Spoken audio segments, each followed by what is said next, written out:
الحمد لله نحمده ونستعينه ونستغفره ونؤمن به ونتوكل عليه ونعوذ بالله من شرور أنفسنا ومن سيئات أعمالنا من يهده الله فلا مضل له ومن يضلله فلا هادي له وأشهد أن لا إله إلا الله وأشهد أن محمدا عبده ورسوله أما بعد فأعوذ بالله السميع العليم من الشيطان الرجيم من كان يريد العاجلة عجلنا له فيها ما نشاء لمن نريد ثم جعلنا له جهنم يصلاها مذموما مدحورا ومن أراد الآخرة وسعى لها سعيها وهو مؤمن فأولئك كان سعيهم مشكورا كلا نمد هؤلاء وهؤلاء من عطاء ربك وما كان عطاء ربك محظورا۔ تمام تعریفیں اللہ رب العزت کے لیے ہیں جو ہمارا خالق و مالک ہے، آسمانوں اور زمین کا پیدا کرنے والا اور کل کائنات کا تنہا پالنہار ہے، جو وحدہ لا شریک لہ ہے، مستوی عرش ہے، اپنے احکامات کو نازل فرماتا ہے، کسی کے مجال نہیں کہ اس سے انکار کر سکے، ہر ایک اس کے سامنے سرنگوں ہے، ہر ایک اس کے محتاج ہے اور وہ کسی کا محتاج نہیں۔ یا ایھا الناس انتم الفقراء الی اللہ واللہ هو الغنی الحمید، اے تمام کے تمام لوگوں تم سب کے سب اللہ کے محتاج ہو اور اللہ کسی کا محتاج نہیں۔ الحی القیوم کی صفت سے وہ متصف ہے، وہ زندہ و جاوید ہے، اسے موت نہیں، وہی عزتیں دینے والا ہے، وہی ذلتیں دینے والا ہے۔ قل اللہم مالک الملک تؤتی الملک من تشاء وتنزع الملک ممن تشاء وتعز من تشاء وتذل من تشاء بیدک الخیر انک علی کل شیء قدیر۔ اے شہنشاہوں کے شہنشاہ آپ کہہ دیجیے، آپ جسے چاہے عزت دیں اور جسے چاہے ذلت دیں، جسے چاہے بلندیوں پر بٹھا دیں اور جسے چاہے ذلیل و رسوا کر دیں، سارے خیر آپ کے ہاتھوں میں ہیں، سارے فیصلے آپ کی۔ اللہ کی حمد و ثنا کے بعد درود اور سلام ہو حضرت محمد مصطفیٰ صلی اللہ علیہ وسلم، جو خاتم النبیین ہیں، سید الاولین والآخرین ہیں۔ آپ کی ذات پر اللہ نے شریعت کو مکمل فرما دیا۔ اللہ کی رحمتیں اور برکتیں ہوں تمام صحابہ کرام پر، صحابیات پر، کل مومنین اور مومنات۔ حضرات گرامی، یہ جو مہینہ چل رہا ہے، یہ شعبان کا مہینہ چل رہا ہے اور اس کے بعد رمضان کا مہینہ آنے والا ہے جو ہم پر سایہ فکن ہے۔ اللہ کے رسول صلی اللہ علیہ وسلم نے فرمایا کہ بہت سارے لوگ اس مہینے سے غافل رہتے ہیں جو رجب اور رمضان کے درمیان ہے، یہ شعبان کا مہینہ ہے۔ حضرت عائشہ رضی اللہ تعالی عنہ فرماتی ہیں کہ میں نے اللہ کے نبی صلی اللہ علیہ وسلم کو پورے سال میں سب سے زیادہ جس مہینے میں نفلی روزہ رکھتے ہوئے دیکھا وہ شعبان کا مہینہ تھا۔ آپ کثرت سے روزہ رکھتے تھے، جب آپ روزہ رکھتے تھے تو ایسا لگتا تھا کہ جیسے آپ رکیں گے ہی نہیں، اب رکھتے ہی چلے جائیں گے، پھر آپ چھوڑ دیتے تھے اور ایسا لگتا تھا کہ اب آپ رکھیں گے ہی نہیں۔ شعبان کے اس مہینے میں اللہ کے نبی صلی اللہ علیہ وسلم صدقات اور خیرات بڑی کثرت سے کرتے تھے، آپ کا ہاتھ کھلی ہوئی ہوا کی طرح ہو جاتا تھا۔ صحابہ کرام فرماتے ہیں کہ ایسا لگتا تھا کہ جیسے آندیاں چل رہی ہیں اور کوئی چیز اپنی جگہ پر باقی ہی نہیں ہے، جو پیسہ آیا ختم ہو گیا، جو غلہ آیا کہیں سے بٹ گیا، اپنے پاس کبھی کچھ روکا ہی نہیں، رکھا ہی نہیں اپنے پاس۔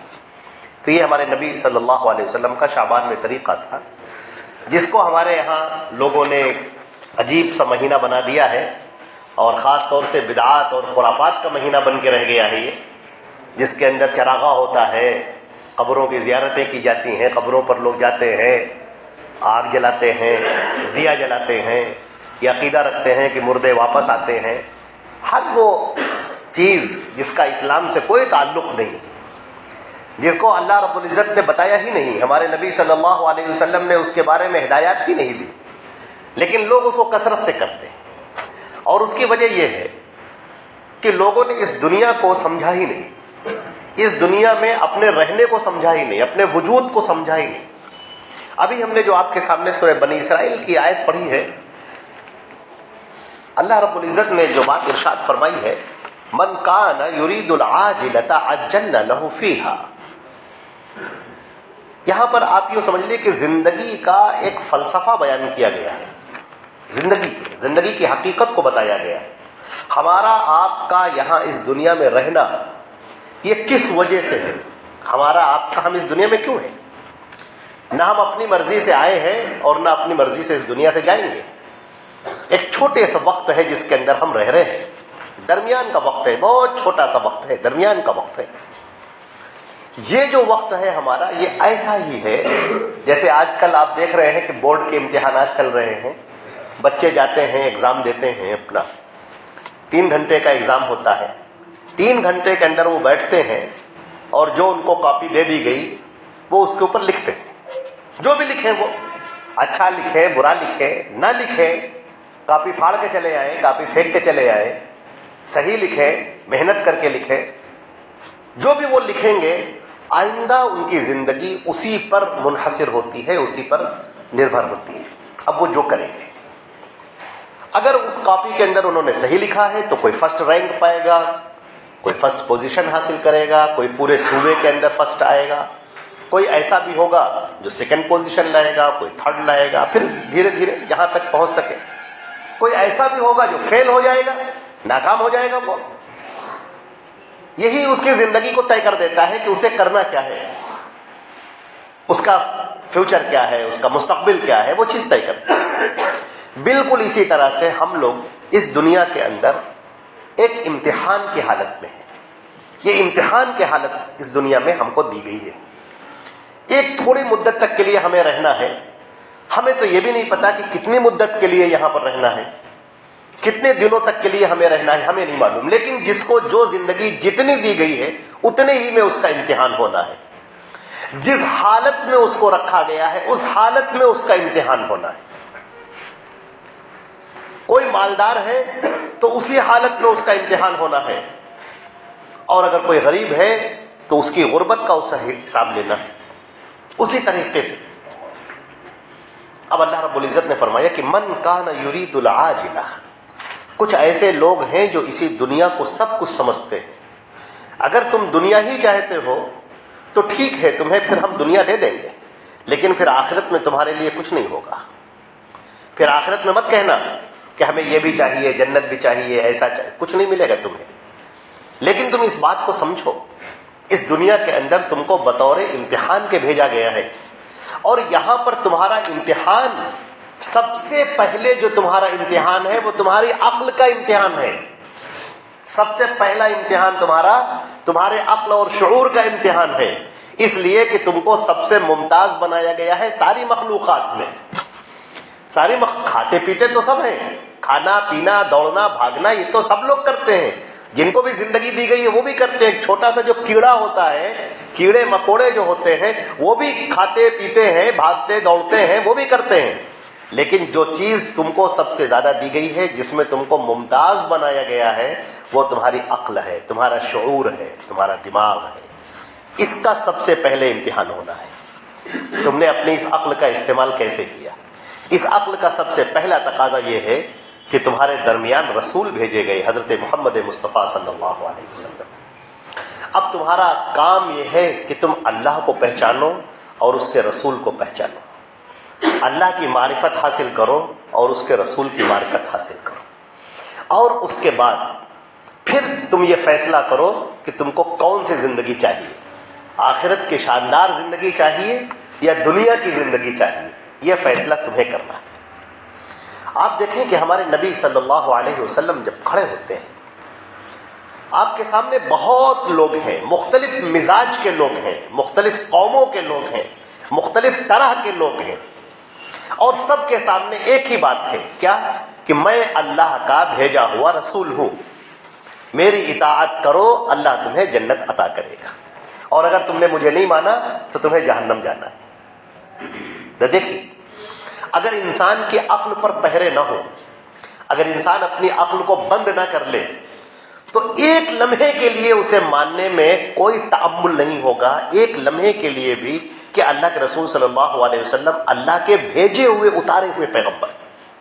آپ زندگی دیکھیے ان کی، 40 سال تک جس شخصیت نے نہ لکھنا سیکھا نہ پڑھنا سیکھا، کچھ نہیں، جسے اپنا نام لکھنا نہیں آتا، کچھ نہیں، اور اچانک ایک دن اچانک وہ تورات اور زبور اور انجیل اور صحف ابراہیم اور صحف موسیٰ اور قدیم کے قدیم صحیفوں کے اندر کی باریک باتوں کو روشن کر کے پیش کرتا ہے۔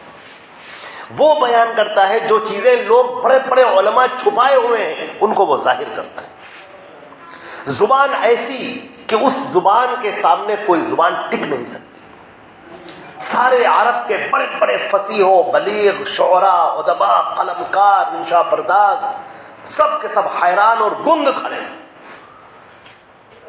کوئی کہتا ہے شاعر ہیں، کوئی کہتا ہے کاہن ہیں، کوئی کہتا ہے جادوگر ہیں، کوئی کہتا ہے ان کو کوئی سکھا جاتا ہے، طرح طرح کی باتیں، لیکن کوئی بھی ایک بات پر متفق نہیں۔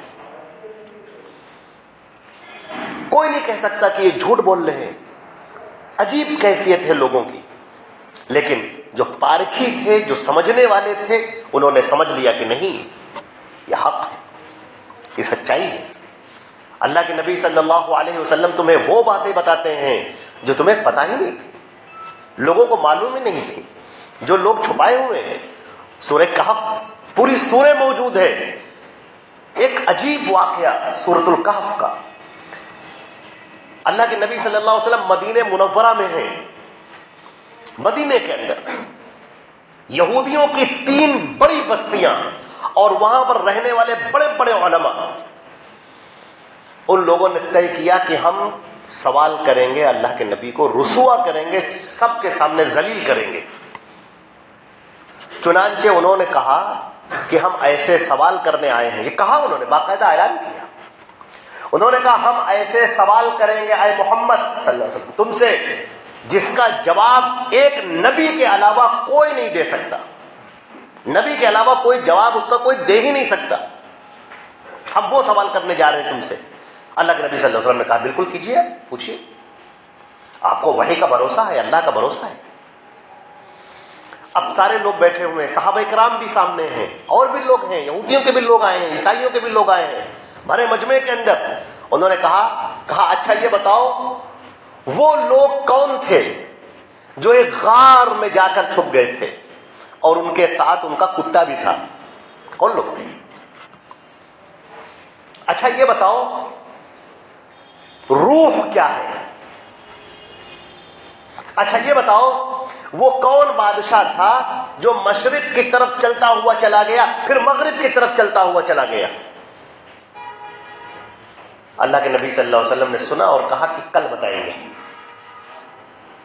انہوں نے کہا کل کی آپ بات کرتے، تم قیامت تک نہیں بتا سکتے، اس کا جواب تمہارے جیسا آدمی نہیں دے سکتا۔ ہاں ہمارے درمیان جو آخری نبی آئے گا وہ اس کا جواب دے سکتا ہے، وہ تو ہم یہودیوں میں ہوگا، تمہارے اندر تھوڑی ہوگا، وہ اس کا جواب دے پائے گا۔ اگلے دن ہم آ جاتے ہیں، کوئی بات نہیں۔ اب دیکھیے دیکھیے ہم نے ابھی آپ کے سامنے کہا آزمائش کی بات، جو جہاں پر ہے اس کی ویسے ہی آزمائش ہے۔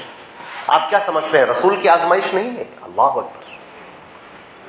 اگلے دن وہ یہودی آتے ہیں، پورا مجمع اکٹھا ہے، سارے کے سارے لوگ اکٹھا ہیں۔ اب یہ ہے کہ اس کا جواب اگر دے دیتے ہیں تو آپ نبی ہیں، ورنہ نہیں ہے۔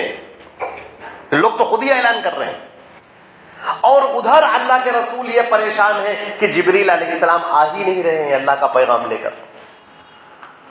آپ کس قدر بے چین ہوں گے، آپ کس قدر مضطرب ہوں گے، کس قدر آپ نے اللہ سے دعائیں کی ہوں گے، لیکن جبریل نہیں آ رہے ہیں۔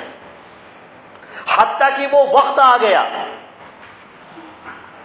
جس میں آپ کو جواب دینا ہے اور جبریل علیہ السلام نہیں آئے، یہاں تک کہ آپ کھڑے ہو گئے لوگوں کے درمیان میں۔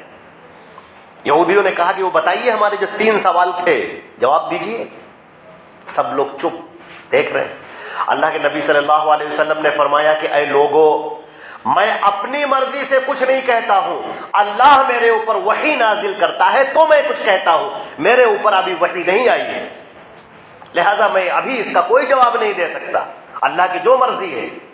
لوگ ہنسنے لگے، قہقہہ لگانے لگے۔ کہا اچھا تو کچھ ٹائم لے لو، اس ٹائم کے اندر 1 ہفتہ چاہیے، 1 ہفتہ، چلیے 1 ہفتے کے بعد آپ جواب دیجئے گا۔ اور ہم تو کہتے ہیں کہ 1 ہفتہ کیا، آئے 1 سال چلا جائے، 2 سال چلے جائیں، 10 سال چلے جائیں، آپ اس کا جواب دے ہی نہیں سکتے۔ اب وہ چلے گئے، اللہ کے رسول صلی اللہ علیہ وسلم چلے آئے۔ اب یہ آزمائش ہے اللہ کے رسول کی بھی، مومنین کی بھی، سچے اور مومنین کی بھی، اور منافقین کی بھی، اور کفار کی بھی۔ اب اس کا چرچا شروع ہو گیا چاروں طرف کہ یہودیوں کے بڑے علماء آئے اور وہ یہ کہہ رہے تھے کہ اس کا جواب ایک نبی کے علاوہ کوئی دے ہی نہیں سکتا، اور جواب نہیں دیا ہے، ابھی 1 ہفتے کا ٹائم دیا ہے، دیکھو اس میں کیا ہوتا ہے۔ آپ دیکھیں کہ منفی باتیں زیادہ پھیلتی ہیں بہت کثرت سے، جو آدمی کبھی نہیں جانتا تھا وہ بھی جان گیا، یہ چیز پھیلنے لگی چاروں طرف، مدینے کے ہر گھر کے اندر، آس پاس کے علاقوں میں بھی اور دور جگہ پر۔ 1 ہفتے کا وقت بیتا، وہ پھر آیا اللہ کے نبی صلی اللہ علیہ وسلم، پھر کہا میرے اوپر وحی نہیں آئی ہے، میں نہیں کہہ سکتا، میں کچھ نہیں جواب دے سکتا جب تک اللہ کی وحی نہیں آئے گی۔ لوگوں نے کہا اچھا ٹھیک ہے، ہم 3 ہفتے کے بعد آتے ہیں اور یہ آپ کا فائنل ہوگا، فائنل۔ اگر آپ 3 ہفتے کے بعد اگر آپ جواب نہیں دے پاتے ہیں تو پھر اب آپ پھر نبوت کا دعویٰ بند کر دیں گے، اور اگر آپ جواب دے دیتے ہیں تو ہم لوگ پھر اسلام قبول کریں گے، بہت سارے لوگ ہیں ماننے کے لیے تیار ہیں۔ آپ نے کہا ٹھیک ہے، کوئی بات نہیں۔ اب یہ جو 3 ہفتے گزرے ہیں، اللہ کی مرضی، اللہ کا حکم، اللہ کی طرف رجوع ہے، اللہ کی طرف ماننا ہے، اللہ سے تڑپنا ہے، بلکنا ہے، فریاد کرنا ہے۔ اللہ کے نبی صلی اللہ علیہ وسلم بھی، اور مومنین کے ایمان تو اور بڑھ گئے ہیں۔ مومنین تو یہ دیکھتے ہیں کہ اس کے اندر ضرور اللہ کی کوئی حکمت ہے، اس کا کوئی فعل خالی نہیں ہوتا۔ اور پروپگنڈے کا یہ عالم ہے کہ وہ آدمی جو کبھی دلچسپی نہیں لیتا تھا نہ اسلام سے نہ یہودیت سے، اب وہ بھی ایک بہترین سپاہی بن گیا اور شور کرنے لگا کہ یہودیت کی تبلیغ کرنے لگا کہ دیکھو ایسے سوال ہمارے علماء نے کر دیے ہیں کہ اس کا جواب کوئی دے ہی نہیں سکتا سوائے عالموں کے، سوائے بڑے بڑے علماء کے، اور ایک نبی کے علاوہ کوئی دے نہیں سکتا اس کا جواب۔ نبی نے یہ باتیں کہی ہیں جو کہ کتابوں میں لکھی ہیں، بہت باریک کتابوں میں۔ آخرکار وہ جب دن آیا تو سورۃ الکہف جب یہ نازل ہوئی ہے، اور بہت دور دراز سے 800 کلومیٹر، جو آج کل کے زمانے میں جو موتا سے لوگ آئے ہوئے ہیں، یہود کے بھی، نصارہ کے بھی، مکے کے مشرکین جو مسلمانوں کو سننا بھی پسند نہیں کرتے تھے، وہ سب آئے ہوئے ہیں، اور دور دراز کے علاقے کے، اور سب کے سب بیٹھے۔ اس درمیان اللہ کے رسول صلی اللہ علیہ وسلم کھڑے ہوتے ہیں اور سورۃ الکہف کی تلاوت کرتے ہیں۔ الحمدللہ الذی انزل علی عبدہ الکتاب ولم یجعل لہ عوجا، یہ اللہ کی اتاری ہوئی کتاب ہے اور اس کے اندر کسی کو کوئی شک نہیں ہے، ذرہ برابر نہیں۔ سنو اب، اور پھر اب اللہ کے نبی کو ہدایت، ولا تقولن لشیء انی فاعل ذلک غدا الا ان یشاء اللہ، اب آئندہ کبھی یہ مت کہنا کہ میں تمہیں کل بتاؤں گا، یہ کہنا اللہ نے چاہا تو کل بتاؤں گا۔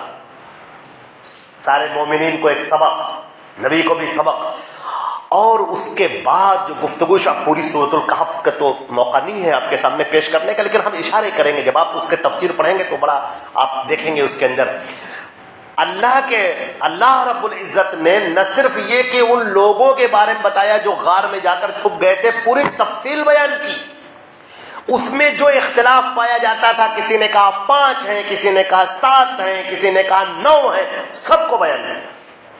ان کے کتے کا بھی ذکر کیا، ان کے اٹھنے کا بھی ذکر کیا، انہوں نے جو الفاظ جو تقریر کہے تھے وہ تقریر کا بھی ذکر کیا۔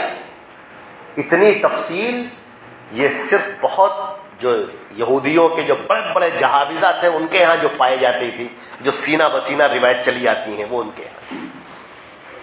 اور روح کا جب لفظ انہوں نے کہا ہے، یسألونک عن الروح، لوگ تم سے سوال کرتے ہیں روح کے بارے میں، اللہ نے اس کا جو جواب دیا ہے وہی جواب ہے جو سارے انبیاء دیتے آئے ہیں، سارے نبیوں نے وہی جواب دیا ہے ایک لفظ میں، الروح من امر ربی، روح میرے رب کا امر ہے. یہ لفظ امر اس کی بھی بڑی تشریحات ہے، لیکن یہی وہ الفاظ ہیں جو تورات میں بھی ہیں، انجیل میں بھی ہیں، زبور میں بھی ہیں، اس سے پہلے کے انبیاء میں بھی ہیں، وہ سب پائے گئے. ذوالقرنین کا جو واقعہ بیان کیا پوری تفصیل بیان کر دی، اور وہ بھی بیان کیا جو لوگوں کو نہیں معلوم تھا. یاجوج اور ماجوج کا بھی بیان کیا کہ اس دیوار کے پیچھے ہیں کون لوگ، بستیاں کن کی ہیں، وہ کب نکلیں گے، کیسے آئیں گے، کیا ہوگا. اور اس کے بعد جب اللہ، یہ تو قرآن پاک کی آیتیں ہو گئیں، اس کے بعد جب اللہ کے رسول صلی اللہ علیہ وسلم نے جو حدیث پڑھنی شروع کی ہے، جو چیزیں پیش کرنی شروع کی ہیں، تو لوگوں بالکل غش کھا گئے. لوگوں کے دل لرز اٹھے، اور کتنے ہی ایسے لوگ تھے جو اسی جگہ پر ایمان میں داخل ہوئے، اسلام میں داخل ہوئے، اور کتنے ہی لوگ تھے جو رسوا اور ذلیل ہو کر وہاں سے بھاگ گئے. یہ کیا ہے؟ یہ آزمائش ہے، یہ اللہ کی اتارا ہوا دین ہے. میرے عزیزوں، میرے بھائیوں، یہ ہمارے عقل اور شعور کی آزمائش ہے، سچائی کی آزمائش ہے، اللہ کے نبی صلی اللہ علیہ وسلم کو سچ ماننے کی آزمائش ہے. اب میں آپ سے کہتا ہوں، آپ کی آزمائش کیا ہے اللہ کے نبی کے تعلق سے؟ وہ تو دور تھا، یہودی سامنے ہیں، عیسائی سامنے ہیں، مشرکین سامنے ہیں، اللہ کے رسول سامنے ہیں ان کے، وہ اللہ کے رسول سے سوال بھی کر رہے ہیں، پوچھ بھی رہے ہیں، اور ان کو جواب مل بھی رہا ہے، اور وہ ایمان نہیں لا رہے ہیں، تو وہ کفر میں تو جائیں گے ہی، سوائے ان کے جو لوگ ایمان لائے اور ان کا ایمان بہت اچھا ہوا. اللہ رب العزت ان سب سے راضی ہو، رضی اللہ عنہم ورضوا عنہ. ہماری آپ کی آزمائش کیا ہے؟ ہماری آپ کی آزمائش اس زمانے میں بہت بڑی ہے. اس زمانے میں کتنے ہی لوگ مداری ہیں جو ڈگڈگی بجائے ہوئے کھڑے ہوئے ہیں، اور ہر آدمی آپ کو اپنی طرف بلا رہا ہے، ادھر آ جاؤ، ہماری طرف آ جاؤ. آپ کی آزمائش یہ ہے کہ آپ اللہ کے رسول صلی اللہ علیہ وسلم کی طرف جائیں اور کہیں کہ نہیں، اللہ کے رسول نے جو فرمایا ہے وہ سچ ہے، وہ برحق ہے، اسی پر عمل کرنے میں جنت ہے، اسی کے پیچھے نجات ہے، اس کے علاوہ کچھ نہیں. کوئی بھی فلسفہ ہو، کوئی بھی عقل کی بات ہو، کوئی روشن بات ہو، عمدہ بات ہو، کچھ بھی ہو، ہمارے نبی صلی اللہ علیہ وسلم کی باتوں سے بڑھ کر نہیں. شعبان کی رات ابھی آ رہی ہے، آپ دیکھیں گے لوگ رت جگہ منائیں گے، پوری پوری رات جگی جائے گی، عورتیں اور مرد نکلیں گے، پٹاخے جلائے جائیں گے، پٹاخے پھوڑے جائیں گے، قبروں کے اوپر دیے جلائے جائیں گے، چراغاں کیا جائے گا، پھول چڑھائے جائیں گے، حلوہ بنائے، نہ معلوم کیا کیا چیزیں ہوگی. اسلام کا ان سے کیا تعلق؟ اللہ کے نبی صلی اللہ علیہ وسلم کی پوری زندگی جو ہمارے لیے نمونہ ہے، ہمارے لیے اسوہ ہے، وہ زندگی ایک الگ زندگی ہے، اور یہ زندگی آپ دیکھ لیں تو بالکل افسوس کی بات ہے کہ یہ زندگی کا اس زندگی سے کوئی تعلق نہیں. وہ صحابہ کرام جو نبی کے پیچھے نمازیں پڑھنے والے، اللہ کے رسول کی باتوں کو لینے والے، اللہ کے رسول کی بات پر عمل کرنے والے، وہ زندگی ہے، اور ایک ہماری اور آپ کی زندگی کہ جہاں پر خرافات ہیں، طوفان بدتمیزی ہے، تماشے ہیں، کھیل ہے. کبھی زندگیوں کا جائزہ لیجئے. ہمارے نوجوانوں کو دیکھیے، جو آج کل کے جو مسلم نوجوان ہیں، جو مسلمان بچے ہیں، جو بچیاں ہیں، شراب کے نشے میں ڈوبے ہوئے ہیں، شراب کے نشے میں پارٹیاں کر کر کے ڈوبے ہوئے ہیں، سڑکوں پر پڑے ہوئے ہیں، گرے ہوئے ہیں. آپ سوچ سکتے ہیں کبھی کوئی مسلمان سوچ سکتا تھا؟ آج کے اس دور سے پہلے کبھی کوئی تصور کر سکتا تھا کہ کوئی مسلمان کبھی شراب بھی پی سکتا ہے؟ لیکن جم کے نام پر، جم جانے کے نام پر، بیئر فروٹ کے نام پر نہ معلوم کتنے لوگوں کو پٹی پڑھائی گئی کہ تم یہ شراب پیو، تمہارا بدن پھول جائے گا، تمہارے اندر طاقت آ جائے گی، سکس پیک تمہارے بن جائیں گے. اس کو دکھانے کے چکر میں، باڈی کو بنانے کے چکر میں لوگ شراب نوشی کر رہے ہیں.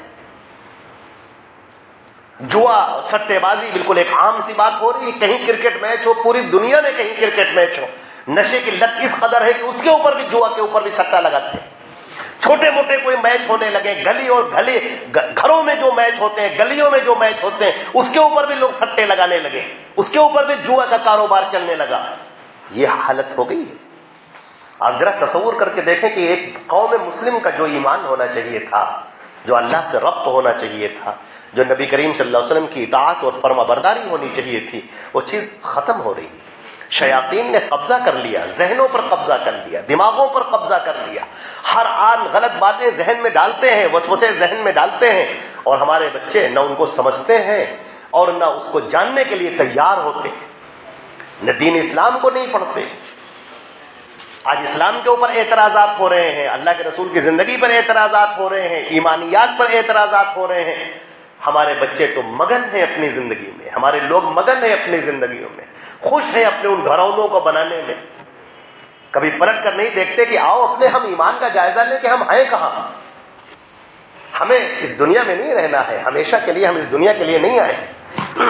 ایک وقت آئے گا کہ ہم اس دنیا کو چھوڑ کر چل دیں گے, جس کو قرآن پاک نے یہ کہا ہے, من کان یرید العاجلۃ عجلنا لہ فیہا, جو اس دنیا کو چاہتا ہے تو ٹھیک ہے, پھر ہم اسے دنیا دے دیتے ہیں, ٹھیک ہے, ڈیل ہو گئی, بات طے ہو گئی. لیکن ثم جعلنا لہ جہنم, پھر ہم تم کو پھر جہنم دیں گے. یصلاھا مذموما مدحورا, ذلیل اور خوار ہو کر, گدی کے بل پکڑ کر, ناک کے بل گھسیٹ کر جہنم کے اندر پھینک دیے جاؤ گے. تمہیں جہنم چاہیے یا تمہیں دنیا کی ان آزمائشوں میں اپنے آپ کو ثابت قدم کر کے دکھاؤ. دنیا کی ان آزمائشوں میں کتنے بھی طوفان آویں اور کتنے بھی آندھیاں آئیں, لیکن تمہارے پیروں کے اندر جنبش نہیں ہو, تم کھڑے رہو اور جمے رہو, اور اللہ کے لیے اور اس کے رسول کے لیے جمے رہو, اور کہو کہ نہیں, ہمیں اس دنیا میں چند دن کے لیے رہنا ہے, اور ہم اللہ اور اس کے رسول کی اطاعت کریں گے, فرما برداری کریں گے, اور اسی پر ہماری موت آئے اور ایمان پر ہماری موت آئے, اور سرخرو ہو کر ہم اس دنیا سے جائیں. اللہ رب العزت نے چاہا ہے, یہ بات کہی ہے. یہ مومنین سے خطاب ہے, مسلمانوں سے خطاب ہے, اور فرمایا ومن اراد الآخرہ, دیکھو تم میں سے جو بھی آخرت کی زندگی چاہتا ہے, جنت چاہتا ہے, جنت الفردوس چاہتا ہے, اللہ کے رضا چاہتا ہے, اللہ کا دیدار چاہتا ہے, جو اللہ سے ملنا چاہتا ہے, تو سنو, وسعی لہا سعیہا, اس کے لیے پھر کوشش کرنی ہوگی. جس آدمی نے اس کے لیے محنت کی, اس کے لیے کوشش کی, عبادتیں کی, اپنے دل پر پتھر رکھا, حرام چیز کو حرام سمجھا, حلال چیز کو حلال جانا, غلط کاموں سے, گناہ کے کاموں سے دور رہا, جرائم سے, معاصی سے, عصیان سے, غلط کاموں سے, غلط باتوں سے جو دور رہا, اس کے لیے ہے وَهُوَ مُؤْمِن, لیکن ایمان کے ساتھ. نیک کام کرو لیکن ایمان کے ساتھ. اگر ایمان نہیں ہے تو نیک کام بھی معتبر نہیں. فَأُولَٰئِكَ كَانَ سَعْيُهُمْ مَشْكُورًا, تو ایسے لوگوں کی محنت بہترین اس کا بدلہ دیا جائے گا, اور وہ قابل قبول ہوگی, اور اللہ رب العزت اسے بدلہ خود عطا فرمائیں گے. اللہ کے پیارے رسول صلی اللہ علیہ وسلم فرماتے ہیں کہ جب جنتی جنت کے اندر جائیں گے تو جو بدلہ دیکھیں گے تو کہیں گے کہ مالا اذن رأت ولا سمعت, مالا عین رأت ولا اذن سمعت ولا خطر علی قلب بشر. ایسی نعمتیں ہوں گی جو نہ کسی آنکھوں نے دیکھی ہیں, نہ کسی کانوں نے سنی ہیں, نہ کسی کے دل پر اس کا خیال گزرا ہے. ایسی نعمتیں اللہ تعالیٰ عطا فرمائے گا. اور جب جنتی جنت, مسلم شریف کی روایت, جب سارے جنتی جنت میں چلے جائیں گے تو اللہ رب العزت ان سے خطاب کرے گا اور کہے گا اے جنتیوں, تم جو جنت میں آ گئے تم کو خوشی ہے؟ لوگ کہیں گے اے اللہ ہمیں بہت خوشی ہے, ہم اس جنت میں آ گئے, ہمیں بہت کچھ مل گیا. اللہ تعالیٰ فرمائیں گے کہ اے مومنو, ایک کمی رہ گئی ہے تمہاری اس جنت میں, ابھی ایک کمی ہے, ایک نعمت تم کو نہیں ملی ہے, ذرا دیکھو. لوگ آپس میں باتیں کریں گے, کہیں گے کون سی نعمت رہ گئی, سب کچھ تو مل گیا. آپس میں چبگوئیاں کریں گے, پوچھیں گے یہ مل گیا وہ مل گیا سب. پھر کہیں گے اے ہمارے رب پروردگار, جو ہم نے سوچا بھی نہیں تھا اس سے کہیں زیادہ ہم کو مل گیا ہے, سب مکمل ہو گیا ہے, اب ہمیں کچھ نہیں چاہیے. اللہ تعالیٰ فرمائیں گے اے میرے بندو, کیا تم مجھے دیکھنا نہیں چاہتے؟ تم دنیا میں عبادت کرتے تھے میری, سجدہ کرتے تھے, روزہ رکھتے تھے میرے لیے, تم نے مجھے دیکھا نہیں, کیا تم مجھے دیکھنا نہیں چاہتے ہو؟ لوگ کہیں گے اللہ ہم تو دیکھنا چاہتے ہیں. حدیث شریف کے اندر آتا ہے اللہ رب العزت اپنا دیدار کرائے گا, تمام مومنین اس کو دیکھیں گے, اللہ رب العزت کو اپنی آنکھوں سے دیکھیں گے عیاناً. اور جب دیکھیں گے تو ایسی دل کے اندر ایسی لذت, ایسی خوشی محسوس ہوگی جو ساری لذتوں پر بھاری ہوگی. اور اللہ تعالیٰ فرمائیں گے ہر جمعے کو اسی طرح سے میرا دیدار ہوگا, سارے لوگ آئیں گے. اللہ کے رسول صلی اللہ علیہ وسلم نے جب یہ حدیث بیان کی تو جو ایک صحابی تھے وہ عرض کرنے لگے اللہ کے رسول, سارے لوگ تو دیکھ لیں گے لیکن ہمارا تو قد تھوڑا ناٹا ہے, ہم کیسے دیکھیں گے اللہ تعالیٰ کو, تو کیسے ہم دیکھیں گے اس میں بھیڑ بھاڑ میں. تو نبی کریم صلی اللہ علیہ وسلم نے فرمایا کہ جب 14ویں کا چاند ہوتا ہے, پورا چاند, تو کیا اس کو دیکھنے میں کوئی دھکا مکی کرتے ہیں؟ انہوں نے کہا نہیں اللہ کے رسول ہم تو نہیں کرتے. کہا بس اسی طرح اللہ کا دیدار ہوگا, سارے مسلمان اللہ کو دیکھیں گے, سارے مومنین اللہ کو دیکھیں گے. اللہ تعالیٰ ہم کو اور آپ کو ان لوگوں میں سے بنائے. لیکن درمیان کی جو آیت کہی گئی ہے یہ ہماری آزمائش ہے. اپنی آزمائش کے اندر ہم کو پورا اترنا ہوگا، اس کے اندر کھڑا اترنا ہوگا. ہم اللہ اور اس کے رسول کی بات پر جمے رہیں، پھر ہم اپنا نفع اور نقصان نہ دیکھیں، پھر ہم لوگوں کے چہرے نہ دیکھیں، پھر ہم لوگوں کی باتیں نہ دیکھیں، پھر ہم یہ نہ دیکھیں کہ خاندان ٹوٹتا ہے کہ رشتے ٹوٹتے ہیں. پھر ہمیں یہ نہیں دیکھنا چاہیے، ہمیں حق بات کا ساتھ دینا چاہیے، ہمیں سچ بات کا ساتھ دینا چاہیے. یا ایھا الذین آمنوا اتقوا اللہ وقولوا قولا سدیدا، ایمان والو اللہ سے ڈرو اور سچی پکی بات کرو، حق بات کرو، انصاف کی بات کرو. آج ہمیں دیکھنا ہے کہ ہمارے اندر غلط کام کیا کیا ہیں. اپنی زندگی کا محاسبہ کریں، اپنے سامنے کھڑے ہو کر ہم سوچیں کہ ہمارے اندر غلطیاں کیا کیا ہیں، ہم کون کون سے گناہ کر رہے ہیں، کتنے غلط کام کر رہے ہیں. ان تمام غلط کاموں کو ہمیں چھوڑنا ہے، عزم کے ساتھ، ارادے کے ساتھ، پختہ عزم کے ساتھ چھوڑنا ہے ہمیں. اور جب آپ ارادہ کر لیں گے تو ارادہ بہت بڑی طاقت ہے. اس طاقت کے سامنے پھر نہیں کوئی چیز ہیچ ہے. آپ کوشش کریں گے، اللہ آپ کی مدد کرے گا. آپ ارادہ کر لیں کہ ہم بیڑی چھوڑ دیں گے، سگریٹ چھوڑ دیں گے، پان مسالہ چھوڑ دیں گے، شراب پینا چھوڑ دیں گے، جوا کھیلنا چھوڑ دیں گے، سٹے بازی کرنا چھوڑ دیں گے، لڑکیوں کو غلط نگاہوں سے دیکھنا چھوڑ دیں گے، بے پردگی چھوڑ دیں گے، بے حیائی چھوڑ دیں گے، غلط رسم و رواج چھوڑ دیں گے، شرک اور کفر اور بدعات کی ہر قسم چھوڑ دیں گے. یہ آپ ارادہ کریں اور دیکھیں. ہم میں سے ہر آدمی جانتا ہے کیا کیا برائیاں ہیں.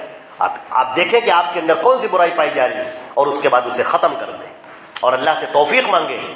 لا الہ الا اللہ کا کثرت سے پڑھیں، نمازوں کی پابندی کریں، اللہ سے مانگیں. اللہ رب العزت اپنے فضل و کرم سے، اللہ نے چاہا تو ایمان پر ہماری موت بھی ہوگی اور مومنین کے ساتھ ہمارا حشر ہوگا، اور اللہ اپنے فضل و کرم سے، اپنے رحم سے، اپنے فضل سے ہم کو جنت الفردوس عطا کرے گا. اے اللہ تو اپنے فضل و کرم سے ہم سب کو جنت الفردوس عطا فرما. یا اللہ اپنے فضل و کرم سے ہمیں اپنی جنتوں میں داخل فرما، نیک کام کی توفیق عطا فرما، برائیوں سے دور فرما، اپنے رسول کی اطاعت نصیب فرما، سچے اسلام پر عمل کرنے کی توفیق عطا فرما. اقول قولی ھذا استغفر اللہ لی ولکم ولسائر المسلمین من کل ذنب فاستغفروہ انہ هو الغفور